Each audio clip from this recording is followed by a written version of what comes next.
Perfeito. Então, a live desta quinta-feira do presidente Jair Bolsonaro, ao lado dele hoje o presidente da Caixa Econômica Federal, Pedro Guimarães. Mais uma vez, obrigado ao presidente Bolsonaro aí pela interação, pelas respostas, as perguntas, e ao presidente Pedro Guimarães também pela atenção, pela gentileza. E agora, como tradicionalmente fazemos, então, todas as quintas-feiras, a análise da transmissão de hoje. Começando com Brasília, José Maria Trindade, que destaca da live de hoje, Zé. Pois é, olha, Vitor, fica muito visível a decepção do presidente Jair Bolsonaro com esta decisão do Supremo Tribunal Federal em anular os 4 processos contra o ex-presidente Lula, inclusive as 2 condenações. Ele mostra claramente a satisfação, frase muito é que o último ponto da história de que só Deus tira desta cadeira aqui. E aí ele deixa para falar no final esta notícia, que é verdadeira, que a ministra Carmen Lúcia dá 5 dias de prazo para a manifestação do presidente da Câmara, o deputado Arthur Lira, sobre pedidos de impeachment dele que estão registrados. Agora, só que é o seguinte, vamos tirar a maldade aí de publicações.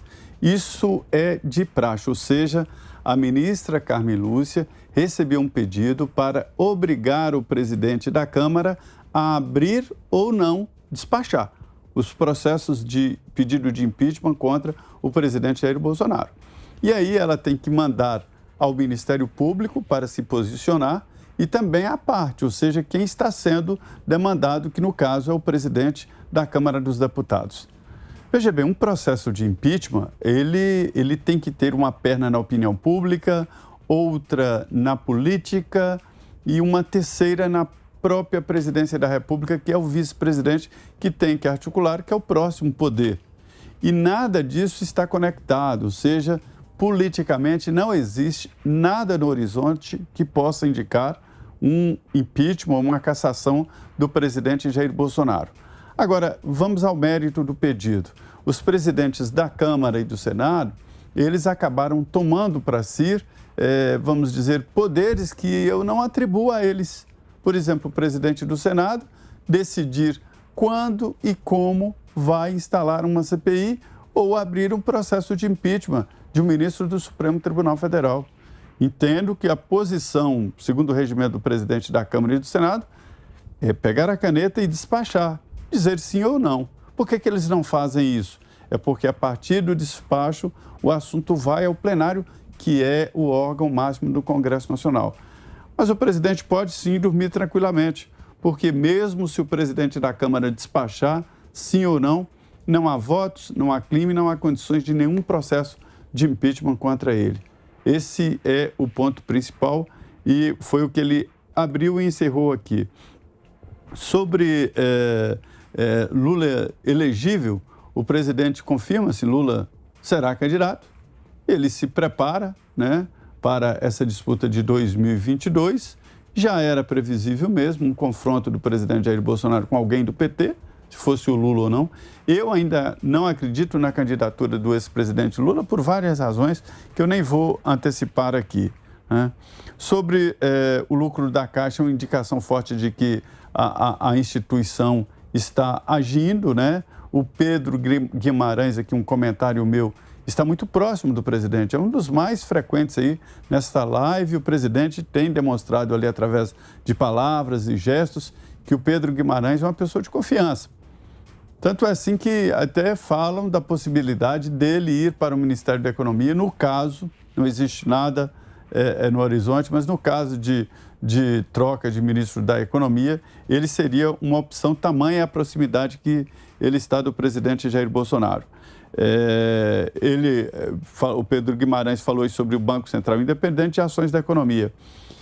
Sobre vacina, o presidente tenta falar isso, mas existem entraves aí na divulgação. O Brasil não disse não às vacinas da Pfizer. A vacina da Pfizer, ela não poderia ser comprada pelo Brasil porque a legislação não permitia. Ela exigia pagamento adiantado, uma antecipação de compra. No Brasil, até então, precisava fazer licitação. E mais, ela exigia a assinatura de um contrato que o governo não poderia assumir, que era um contrato no sentido de um contrato teleonino, no sentido de que o foro seria dos Estados Unidos e que o governo assumiria todas as responsabilidades de efeitos colaterais, possíveis efeitos colaterais da vacina, né? Sobre a ligação com o Cajuru, o presidente esclareceu tudo. Cajuru ligou, ele não sabia que estava sendo gravado. Depois de uma nova ligação, o presidente não sabe se no mesmo dia ou no dia seguinte, ele falou, foi gravado. Aí ele deixou liberar. E acabou de tabela ali chamando o senador Cajuru de louco. Não posso fazer nada com certos tipos de louco. Sobre a Carmen Lúcia, eu já falei, né? A Carmen Lúcia deu 5 dias de prazo. O presidente coloca ali um certo mistério, mas não tem nada com essa possibilidade de cassação. Mas eu entendo que o presidente tem que despachar assim, não, e guardar para o momento que lhe convier. Não, chegou o presidente da Câmara, tem que despachar por inepto, ou seja, falta de argumento e tal, ou aceito e leva para o plenário, mas é o plenário que decide, em última instância, na Câmara e no Senado. Perfeito, Zé. E só antes de passar a palavra ao Fiuza, deixa eu fazer um registro aqui. Nesse momento, mais de 166 mil pessoas nos assistindo só pelos nossos canais do YouTube. É uma das maiores audiências da história do nosso programa. Então, muito obrigado a você que está aqui nos assistindo. Além também da nossa enorme audiência pelo rádio, nas afiliadas da Jovem Pan pelo Brasil. Também dezenas de milhares de pessoas nos ouvindo nessa noite de quinta-feira. Muito obrigado. E para você que está aqui no YouTube, confira se você está inscrito no canal de Os Pingos nos Is. Se não estiver inscrito, aproveite, se inscreva, deixe sempre seu like nesse e em todos os outros vídeos, assim você ajuda a levar a cada vez mais gente o conteúdo de Os Pingos nos Is, mas desde já, mais uma vez, o nosso muito obrigado pelo carinho e pela companhia. Agora sim, Guilherme Fiuza, sua análise, Fiuza, sobre a live de hoje do presidente Jair Bolsonaro. Olha, Vitor, eu vou começar comentando esse pedido aí da ministra Carmen Lúcia, né? A ministra Carmen Lúcia está dando 5 dias para o presidente da Câmara decidir sobre o processo de impeachment do presidente da República. Então, o que nós temos acompanhado de ações, de decisões, de retórica, de discurso de ministro do Supremo Tribunal Federal sistematicamente contra o governo federal, a própria Carmen Lúcia já declarou publicamente considerar que há um desgoverno no Brasil. É uma declaração pouco precisa, né, para uma magistrada da máxima corte, né? Pois bem, ela toma essa decisão agora num dia em que o Supremo Tribunal Federal toma uma decisão devastadora para o combate ao crime no Brasil, né? Nós tivemos aqui uma professora de direito explicando, né, não usou essa palavra, mas evidentemente que a falta de consistência, de fundamentação desta decisão impressionante do STF de hoje mostra que se tratou de um casuísmo. Como bem descreveu o Zé Maria, né? Quer dizer, é uma decisão política prévia com uma busca de argumentos circunstanciais para sustentá-la. Então, a gente fica realmente observando a situação e entendendo que o STF não faz mais a menor questão de esconder essa ação ostensiva contra o governo federal. Isso não é bom para a democracia, isso não é bom para o equilíbrio das instituições. Comentando um outro aspecto da live do presidente, como também assinalou o Zé, ele falou sobre essa questão, quem pode tirá-lo da cadeia, não está se referindo à eleição, mas ele está se referindo a outras tentativas, provavelmente esse cerco de deposição dele.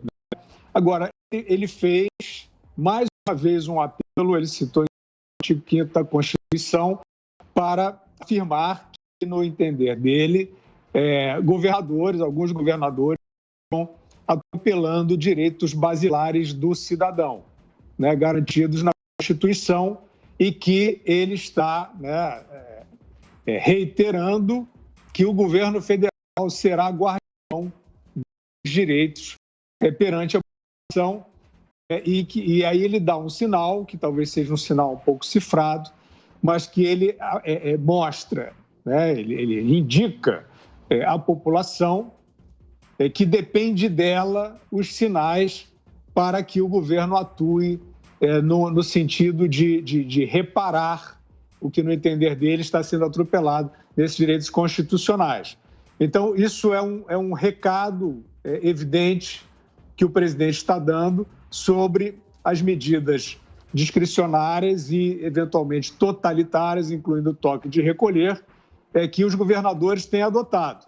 Né? E está se colocando, vamos ver de que forma, mas está se colocando à disposição, fala sempre, né, dentro das 4 linhas da Constituição, para auxiliar a população a reaver esses direitos.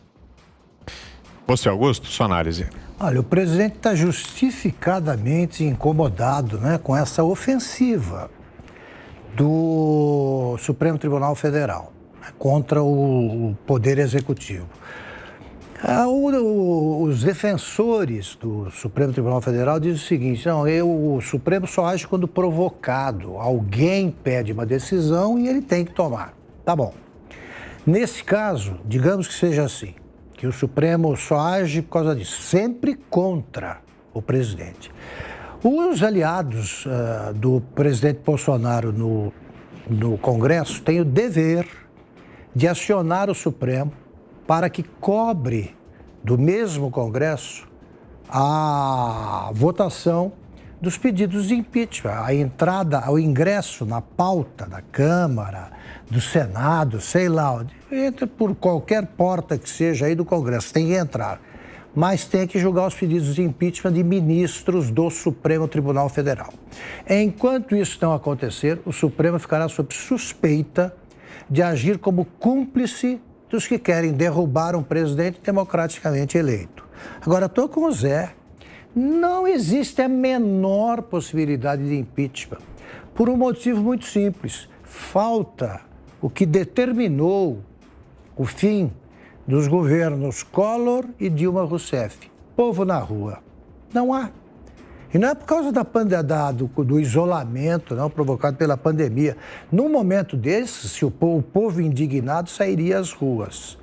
É muito mais provável que haja manifestações em defesa do presidente Bolsonaro do que contra.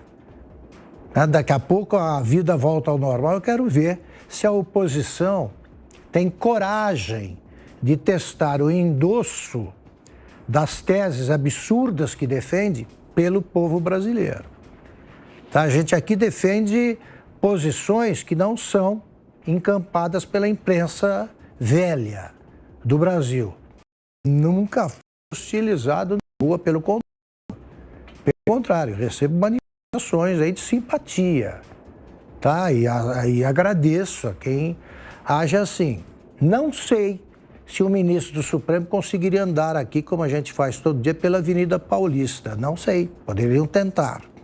Não há povo na rua e, como lembrou o Zé também, não há apoio no Congresso. É uma pressão pelo impeachment artificial. O Supremo não representa ninguém, e a oposição não tem povo.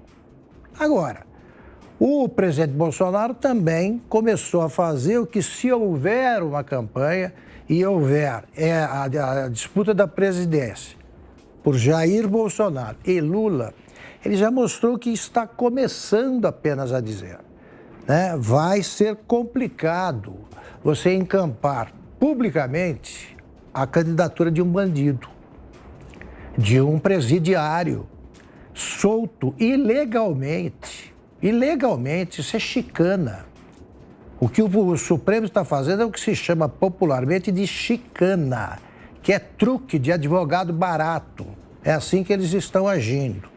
Agora, vamos ver se o povo encampa essa, se o povo acha que o Bolsonaro é realmente um genocida, né? Se os governadores não tiveram culpa nenhuma pelas mortes da pandemia cujo combate, né, a essa pandemia eles conduziram. Vamos ver o que acontece. Agora, tá certo, o presidente amanhã, certamente, os jornais vão dar o quê? O presidente ameaça o Supremo, não ameaçou ninguém. Ele só cantou a bola. Estão brincando com um povo faminto. Tá? Os sinais de que a miséria chegou ao limite para milhões de brasileiros estão por aí. Só não enxerga quem não sai às ruas. E o Lula não sabe o que é uma rua, ali andar sozinho pelas ruas, Olha, desde que ele ainda não era presidente. Ele não sabe o que é isso. Vai ver como é que é e como as coisas mudaram. O presidente está... Mas não sinal de irritação, luta, não. Ele também acha, no fundo, que nada vai acontecer. Eu concordo.